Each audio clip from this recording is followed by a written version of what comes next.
नमस्कार, स्वागतम to NS learning channel. तो अब एग्ज़ाम सर पे है और इस वीडियो को मिला करके हमने 360 करीब क्वेश्चन कर लिए हैं। जैसा कि आप लोगों को पता है, ये जो एग्ज़ाम है सोसाइटी का वो पहली बार हो रहा है। इससे पहले क्या होता था कि जो संविदा पर व्यक्ति लगे हुए होते थे उनको डायरेक्टली ज्वाइन करवा दिया जाता था उनके एक्सपीरियंस बेस पे। आप लोगों की हेल्प के लिए हमने ये क्लासेस शुरू की क्योंकि कहीं पर भी इतना मैटर क्लासेस जानकारी अवेलेबल नहीं थी।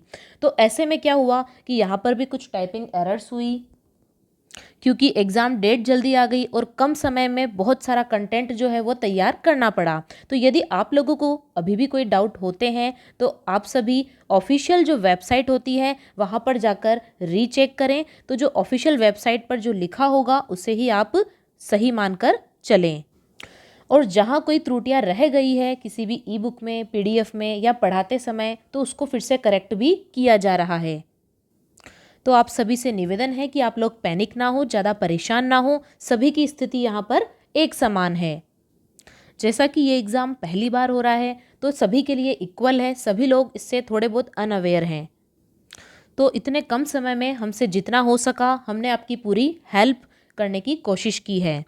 तो यूट्यूब पर करीब 300 से ज़्यादा एमसीक्यूज़ जो है वो अपलोड हो चुके हैं। वन लाइनर भी उसके अंदर इंक्लूडेड आप मान लीजिए। और साथ ही कुल 400 क्वेश्चन की पीडीएफ आप लोगों को कल अवेलेबल हो जाएगी। वैसे तो हमने 500 का टारगेट रखा था, लेकिन समय की कमी है और इनको बनाने में काफ़ी समय लगता है। तो ये क्वेश्चन भी आपके लिए काफ़ी इनफ होंगे। बचे हुए 1-2 दिनों में हमारी तरफ से जितनी हेल्प हो पाएगी हम लोग आपके लिए पूरी तरीके से डिवोटेड रहेंगे। अब आप लोग जो है व्हाट्सएप पर ज़्यादा मैसेज ना करें। टेलीग्राम को हम थोड़ी देर के लिए चैनल पर जो है आप मैसेज कर सकते हैं, आपस में डिस्कस भी कर सकते हैं। यदि आप लोगों को व्हाट्सएप नंबर पर पर्टिकुलर व्यक्तिगत रूप से जो है रिप्लाई टाइम पर नहीं मिल पा रहा हो तो उसके लिए माफ़ी चाहेंगे, क्योंकि एक साथ कई स्टूडेंट्स को कई प्रकार की क्वेरी का आंसर देने में टाइम लग जाता है और साथ ही आपके लिए मैटर भी बनाया जाता है। तो ऐसे में कम समय में रिप्लाई देना मुश्किल हो जाता है। तो आप लोग अब अपने स्तर पर तैयारी करें। तो चलिए शुरुआत करते हैं सोसाइटी नियम 2003 के कुछ क्वेश्चंस के साथ में। आइए क्वेश्चन नंबर फर्स्ट पर। राजस्थान सहकारी सोसाइटी नियम 2003 के अंतर्गत लेखाओं के वार्षिक विवरण किस आधार पर तैयार किए जाते हैं? तो यहाँ पर आंसर क्या होगा? वर्ष का लाभ और हानि लेखा या वर्ष की समाप्ति और तुलन पत्र, पिछले सहकारी वर्ष के दौरान प्राप्तियां और संवितरण और उपयुक्त सभी। तो आपका आंसर क्या हो जाएगा? यहाँ पर उपयुक्त सभी के आधार पर जो है वार्षिक विवरण तैयार किए जाते हैं। Question number 2। राजस्थान सहकारी सोसाइटी नियम 2003 के अंतर्गत नाम मात्र सदस्य हेतु किसी वित्तीय बैंक के खाते में कम से कम जमा राशि कितनी होनी चाहिए? तो आंसर क्या हो जाएगा इसका? 1000। 1000 रुपये कम से कम होने चाहिए किसी वित्तीय बैंक के खाते में। किसके लिए? नाम मात्र सदस्य हेतु। अगला क्वेश्चन देखें, क्वेश्चन नंबर 3। राजस्थान सहकारी सोसाइटी नियम 2003 के अनुसार सहकारी सोसाइटी के रजिस्ट्रीकरण के लिए आवेदन किसको किया जाएगा? तो रजिस्ट्रीकरण के लिए आवेदन आप सभी को पता है, हम पहले पढ़ चुके हैं। किसको किया जाता है? रजिस्ट्रार को। नेक्स्ट क्वेश्चन देखें, राजस्थान सहकारी सोसाइटी नियम 2003 के अंतर्गत सहकारी सोसाइटियों का समामेलन, विभाजन आदि किस हित में किया जा सकता है? तो हित कौन सा होगा? क्या व्यक्तिगत हित, समुदाय हित, लोक हित या निजी हित? तो आंसर क्या हो जाएगा? लोक हित में। Question number 5। राजस्थान सहकारी सोसाइटी नियम 2003 के अंतर्गत उपविधियों में संशोधन की प्रक्रिया का विशेष संकल्प पारित होने के पश्चात आवेदन किसके समक्ष किया जाता है? तो आवेदन किसके समक्ष किया जाएगा? रजिस्ट्रार के समक्ष। कब? उपविधियों में संशोधन की प्रक्रिया का जो विशेष संकल्प पारित हो जाता है उसके बाद में जो आवेदन है वो रजिस्ट्रार को किया जाता है। 6। सिविल प्रक्रिया संहिता अधिनियम है 1908। देखिए अब यहाँ पर सभी प्रकार के स्टूडेंट्स हैं। कुछ स्टूडेंट्स बोलते हैं कि ऑप्शन के साथ क्वेश्चन लेकर के आइए, कुछ बोलते हैं बिना ऑप्शन के लेकर के आइए, क्योंकि बिना ऑप्शन से हमारा जो है क्वेश्चन आंसर जल्दी पढ़ने में आ जाता है। तो देखिए सभी की बात यहाँ पर मानते हुए क्वेश्चन नंबर 7 देखते हैं, वन लाइनर। राजस्थान सहकारी सोसाइटी अधिनियम 2001 के अंतर्गत यदि सोसाइटी अपने कार्यों का पालन सही प्रकार से नहीं कर रही है तो सदस्यों को सोसाइटी के प्रति कौन सी शक्तियाँ प्राप्त है। ठीक है, सदस्यों को सोसाइटी के प्रति कौन सी शक्तियाँ प्राप्त है। तो ये शक्तियाँ होती है जैसी शक्तियाँ किसी सिविल न्यायालय को होती हैं, जैसी शक्तियाँ किसी सिविल न्यायालय को प्राप्त होती हैं, सेम उसी प्रकार की शक्तियाँ यहाँ पर सदस्यों को भी प्राप्त होती हैं। कब? जब सोसाइटी अपने कार्यों का पालन सही प्रकार से नहीं कर रही है। क्वेश्चन नंबर 8, राजस्थान सहकारी सोसाइटी अधिनियम 2001 के तहत सदस्यों के दिवालिया होने पर सदस्यों पर कौन दावा कर सकता है। सदस्यों पर कौन दावा कर सकता है? तो आंसर क्या हो जाएगा इसका? सोसाइटी। सोसाइटी जो है वो यहाँ पर दावा कर सकती है सदस्यों के दिवालिया होने पर। 9th क्वेश्चन, यदि सहकारी सोसाइटी के लेखे की पुष्टि गलत पाई जाती है तो इसका जिम्मेदार कौन होता है। तो देखिए जिम्मेदार कौन होगा? जिसने लेखे की पुष्टि गलत बताई है, जिसने गलत एंट्री की है वही जिम्मेदार होगा। तो हम आंसर में क्या लिख सकते हैं? लेखे की गलत सूचना देने वाला व्यक्ति। लेखे की गलत सूचना देने वाला व्यक्ति वही जिम्मेदार होगा। तो वो व्यक्ति कोई भी हो सकता है, जैसे सीईओ है या और कोई अधिकारी है या और कोई सदस्य है इत्यादि।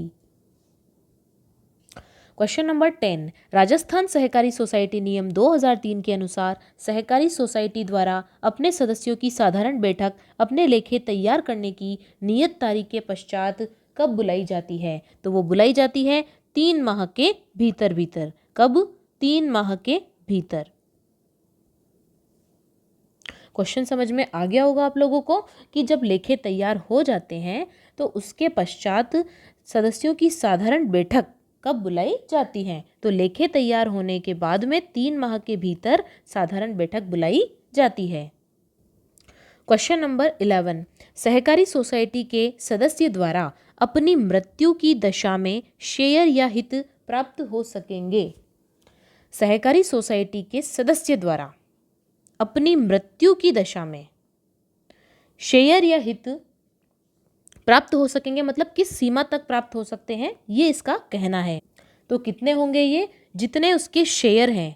ठीक है, शेयरों की संख्या से अधिक नहीं।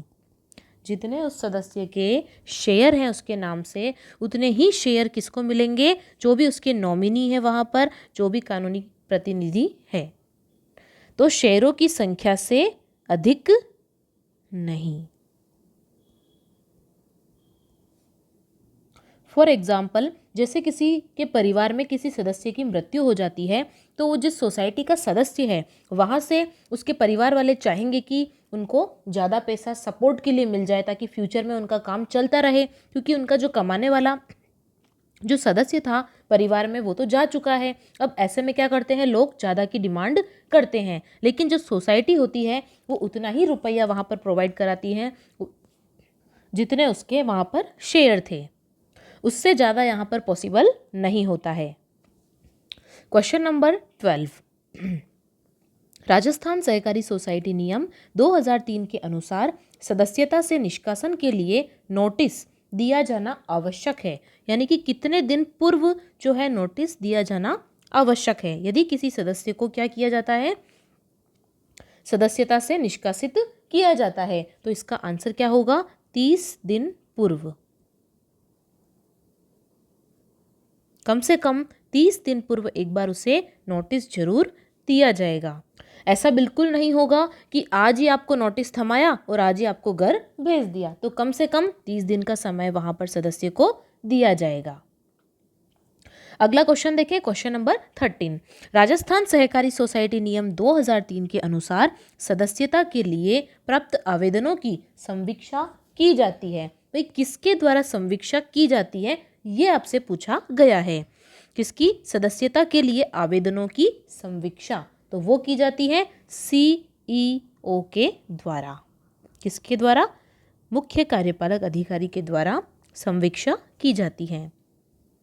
संवीक्षा का आसान अर्थ क्या होगा? किसी चीज़ की जांच करना। वही कोई आवेदन प्राप्त हुआ है तो पहले वो जांच करेंगे, उसका परीक्षण करेंगे कि ये जो आवेदन है वो सही है या नहीं है। तो जो भी उनको उनकी तरफ से देखना है, रिव्यू करना है, तो वो कौन करेगा? सीईओ करेगा। 14th क्वेश्चन, सहकारी सोसाइटी के नाम में परिवर्तन के लिए रजिस्ट्रार को भुगतान के रूप में जमा कराना होता है। क्या जमा कराना होता है यदि सोसाइटी के नाम में परिवर्तन कराना पड़े? तो यहाँ पर जो सोसाइटी है वो भुगतान के रूप में क्या जमा कराएगी? जो भी नाम परिवर्तन की वजह से खर्चा होगा प्रकाशन इत्यादि में, तो वो सारा जो व्यय है वो जमा करवाना पड़ेगा। किसको? रजिस्ट्रार को। कौन करवाएगा? सोसाइटी करवाएगी। प्रकाशन का जो भी खर्च आएगा, नाम परिवर्तन में जितना भी खर्च आएगा। अगला क्वेश्चन देखें, क्वेश्चन नंबर 15। राजस्थान सहकारी सोसाइटी नियम 2003 के अंतर्गत सहकारी सोसाइटी के पंजीकरण से इनकार किन परिस्थितियों में किया जा सकता है? यदि कोई सोसाइटी पंजीकरण के लिए आवेदन करती है तो उसको कब रिफ्यूज़ किया जा सकता है, कब उसको मना किया जा सकता है? तो ऐसी परिस्थिति कब होगी? भाई जब वो रूल्स और रेगुलेशन को फॉलो नहीं कर रहा होगा, शर्तों को पूरा नहीं कर रहा होगा। जो भी इनकी कंडीशन होती हैं, शर्तें अगर पूरी नहीं होती हैं तो क्या हो जाएगा? उनका जो पंजीकरण है वो रिजेक्ट हो जाएगा, या फिर ऐसी सूचनाएं जो सोसाइटी या फिर रजिस्ट्रार द्वारा मांगी गई है। ठीक है, किससे? सोसाइटी से। तो यदि सूचनाएं प्रोवाइड नहीं करवाते हैं, सूचनाएं नहीं देते हैं, प्रस्तुत नहीं करते हैं, तो फिर क्या होगा? पंजीकरण से इनकार किया जा सकता है। तो पहली बात क्या है? अधिनियम और नियमों की जो शर्तें हैं वो पूरी नहीं हो। दूसरी बात क्या है? जो भी सूचनाएं, जो भी इंफॉर्मेशन नीडेड होती हैं, यदि वो नहीं मिलती हैं तो क्या हो सकता है? पंजीकरण से इनकार हो सकता है। और वो भी कैसे? कि आपको जो टाइम दिया गया है उसी के भीतर भीतर करना होता है, यानी कि with in time limit. Question number 16, अधिनियम 2001 से पूर्व कौन सा अधिनियम था? तो ये अधिनियम कौन सा था? वर्ष 1965 का सहकारिता अधिनियम। वर्ष 1965 का सहकारिता अधिनियम। किससे पहले? अधिनियम 2001 से पहले। नेक्स्ट क्वेश्चन नंबर 17, राज्य में शीर्ष सहकारी सोसाइटी कहाँ स्थित है? कहाँ स्थित है? तो शीर्ष सोसाइटी आप सभी जानते हैं जयपुर में स्थित है। अगला क्वेश्चन देखें, क्वेश्चन नंबर 18, राजस्थान सहकारी सोसाइटी अधिनियम 2001 के अनुसार असीमित दायित्व वाली सहकारी सोसाइटी में सदस्यों का दायित्व कैसा होता है? किसकी बात कर रहे हैं हम? असीमित दायित्व वाली सहकारी सोसाइटी की बात कर रहे हैं। तो वहाँ पर चूंकि वो असीमित है तो उसका क्या होगा? पृथक रूप से भी होगा, अलग से भी होगा, और साथ ही साथ जॉइंटली भी होगा, या फिर हम क्या बोल सकते हैं? संयुक्त। दोनों तरीके से, पृथक भी होगा और संयुक्त भी होगा। नेक्स्ट क्वेश्चन देखिए, भू राजस्व अधिनियम 1956 की अधिनियम के धारा 20 किससे संबंधित है? तो ये हमने कल भी वीडियो में पढ़ा था। जो धारा 20 होती है वो कलेक्टर से संबंधित है। देखिए ये वही क्वेश्चन है जो हमने पहली दूसरी क्लासेस में ऑलरेडी पढ़ चुके हैं कि राजस्थान सहकारी सोसाइटी अधिनियम 2001 के अंतर्गत कुटुंब में क्या शामिल है। तो कुटुंब में कौन कौन शामिल होते हैं एमसीक्यूज में भी देख चुके हैं हम। जल्दी से बताइए आप क्या आंसर होगा इसका। तो छोड़ दूं मैं इसको, चलिए बता देते हैं। इसमें होंगे पति, पत्नी, उन पर आश्रित जो संतानें हैं उनकी वो होंगे।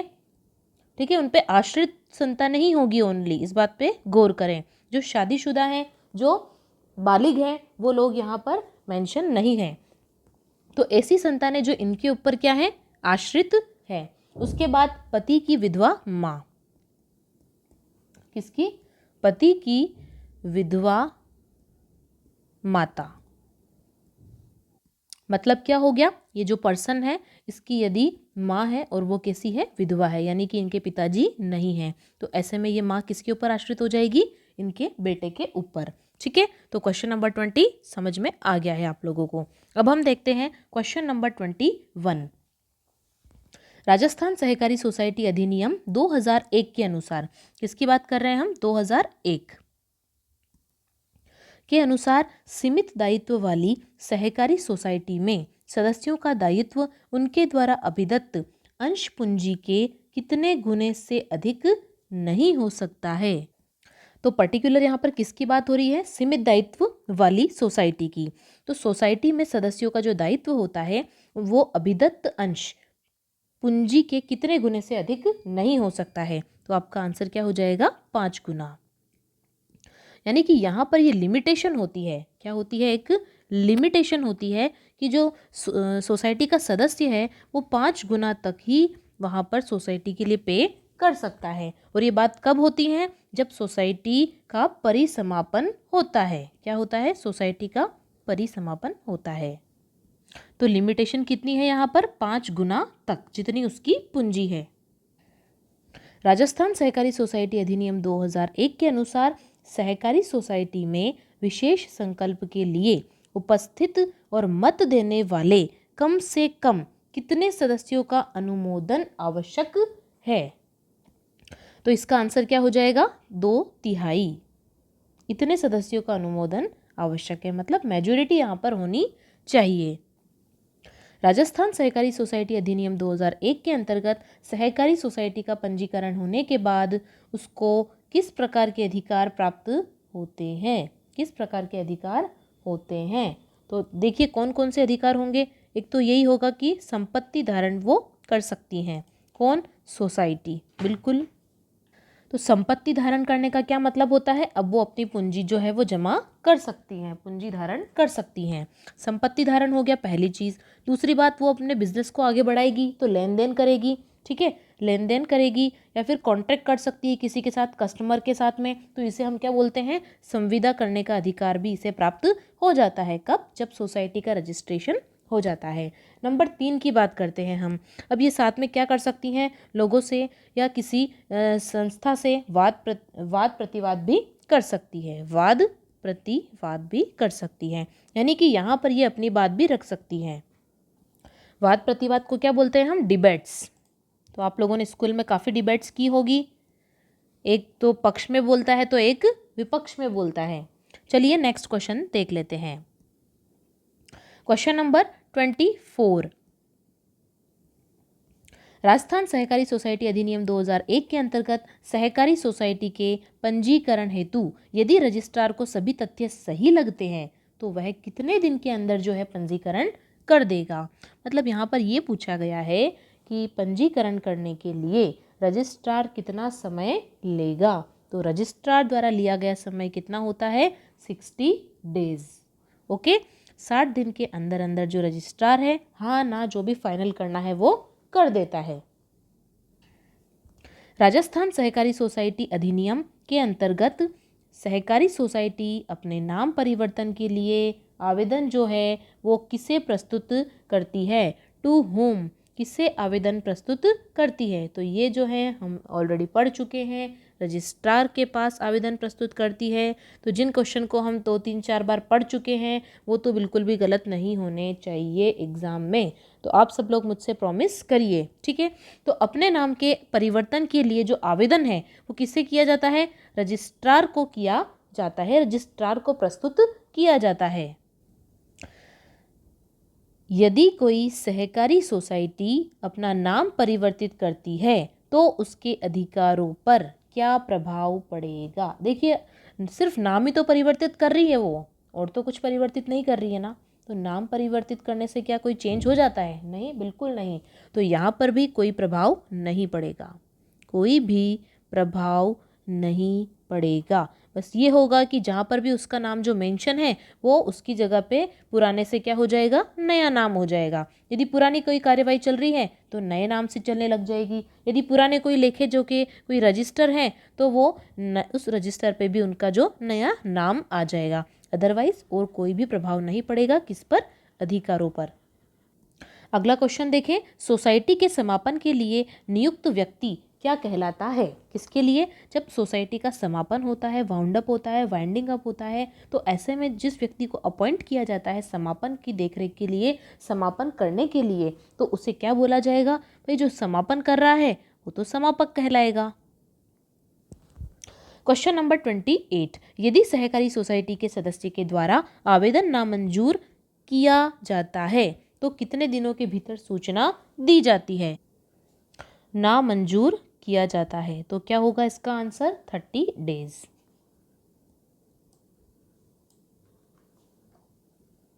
सोसाइटी के सदस्य की सदस्यता कब समाप्त हो जाती है? ऐसी तो 3-4 ही परिस्थिति होती है जब सदस्य की सदस्यता क्या हो जाएगी? समाप्त हो जाएगी। सबसे बेसिक सी चीज़ें हैं। सबसे फर्स्ट चीज़ कि यदि उसकी डेथ हो जाए, दूसरी चीज़ यदि उसको सोसाइटी द्वारा निष्कासित कर दिया जाए, निकाल दिया जाए, और तीसरी चीज़ वो खुद क्या कर दे? रिजाइन दे दे, त्यागपत्र दे दे। किसी सदस्य द्वारा लगातार कितने वर्षों तक बिना किसी उचित कारण के साधारण निकाय की बैठक में अनुपस्थित रहने पर विशेष संकल्प द्वारा हटाया जा सकता है?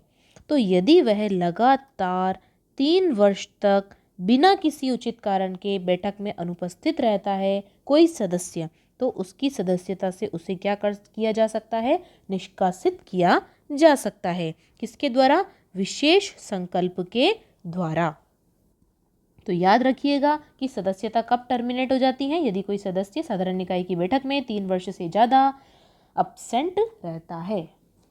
अगला क्वेश्चन देखते हैं, क्वेश्चन नंबर 31, राजस्थान सहकारी सोसाइटी अधिनियम 2001 से रिलेटेड है ये, कि सोसाइटी के प्रत्येक सदस्य को कितने मत देने का अधिकार होता है? ऑब्वियसली अगर हम नॉर्मल बात करेंगे तो एक ही अधिकार होता है। नेक्स्ट क्वेश्चन देखते हैं, सहकारी सोसाइटी के सदस्य द्वारा मत दिया जा सकता है, मतलब कैसे मत दिया जा सकता है? उसके द्वारा या किसी और के द्वारा या कैसे? ठीक है, तो मत जो है वो हमेशा स्वयं ही दिया जा सकता है, उसकी जगह पे और कोई भी नहीं आएगा। तो जो सदस्य है वो खुद ही चल के इसको जाना पड़ेगा मत देने के लिए।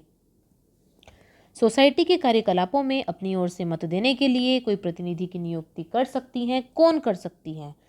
कौन है यहाँ पे जो सोसाइटी के कार्यकलापों में अपनी ओर से मत देने के लिए कोई प्रतिनिधि की नियुक्ति कर सकती है? तो वो क्या होगी? सरकार होगी, या फिर ऐसा कोई निकाय होगा जो सोसाइटी का सदस्य है। यानी कि अपने आप में कोई एक बॉडी है अलग से, है ना, कोई संगठन है, तो ये वो खुद तो संगठन तो चल के नहीं आएगा, उसकी जगह पे कोई ना कोई क्या आएगा? वहाँ पे प्रतिनिधि आएगा। तो सरकार तो यहाँ पर स्पेशली है ही। तो सरकार सोसाइटी के कार्यकलापों में अपनी ओर से मत देने के लिए कोई प्रतिनिधि की नियुक्ति कर सकती है। राजस्थान सहकारी सोसाइटी अधिनियम 2001 के अंतर्गत रजिस्ट्रार द्वारा लोकहित में किसी सोसाइटी के समामेलन, विभाजन, पुनर्गठन के प्रस्ताव पर सोसाइटी निश्चित अवधि के भीतर कोई निर्णय नहीं लेती है तो उसे माना जाएगा। क्या माना जाएगा? यदि किसी प्रस्ताव पर निर्णय नहीं लिया जाता है तो ऐसे में क्या माना जाएगा? हाँ माना जाएगा। ठीक है, यानी कि स्वीकृत माना जाएगा, एक्सेप्टेड। आगे देखिए क्वेश्चन नंबर 35, प्रत्येक सहकारी समिति किस उद्देश्य के लिए वार्षिक साधारण बैठक बुला सकती है? ऐसे कौन कौन से उद्देश्य होते हैं समिति के कि वो क्या कर सकती है? वार्षिक साधारण बैठक जो है वहाँ पर बुला सकती हैं। तो हमने कई जगह पे देखा है वार्षिक साधारण बैठक वगैरह की बात हुई है।